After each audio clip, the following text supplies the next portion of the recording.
In the first century of the Roman Empire, power and virtue were exclusive commodities. Philosophy was a luxury locked behind heavy marble doors, reserved strictly for the elite. Then there was Musonius Rufus.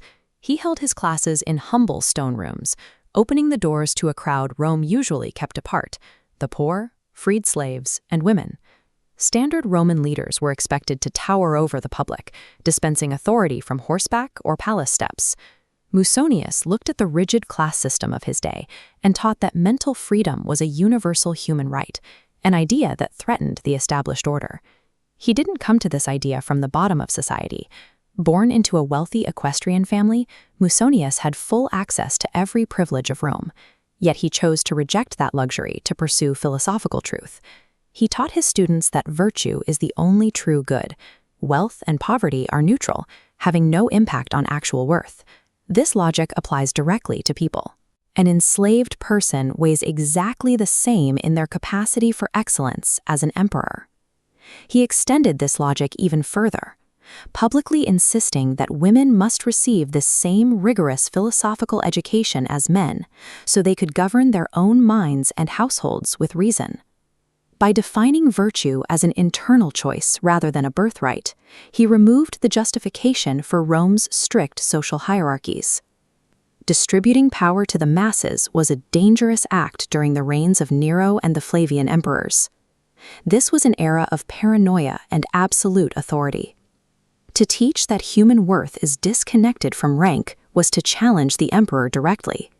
In the eyes of the state, this looked like political treason. The retaliation was swift. Musonius was arrested, stripped of his rights, and banished to Gyros, a desolate, barren island reserved for the empire's political prisoners.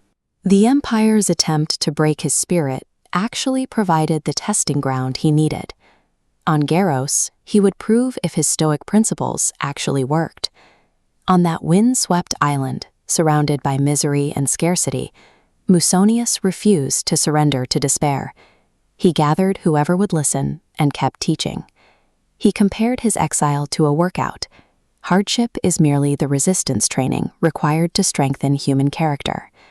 Years later, Musonius was allowed to return to Rome. When he resumed speaking in public, authorities subjected him to brutal physical beatings to force him into silence. He responded with a question: "If you strike a flawless emerald, does the impact reduce its inherent value?" No. External violence cannot degrade internal character. Musonius proved through his own survival that true vulnerability only exists when a person ties their self-worth to conditions they cannot control. We know almost none of this from his own hand. Musonius left virtually no written records behind. His philosophy survived entirely because of the students he taught. That fragile transmission held. His teachings passed directly to a young enslaved man in his classroom, his most famous pupil, Epictetus. Epictetus would eventually teach that a slave controlling his own mind is free, while a master following his own passions is the true captive. This generational connection shows philosophy functions as a tool for internal liberation rather than abstract theory. 2 millennia later, this framework forms the backbone of cognitive behavioral therapy and modern leadership training. You see these principles used today by therapists helping patients reframe trauma and by modern military personnel relying on Stoic resilience to survive extreme environments.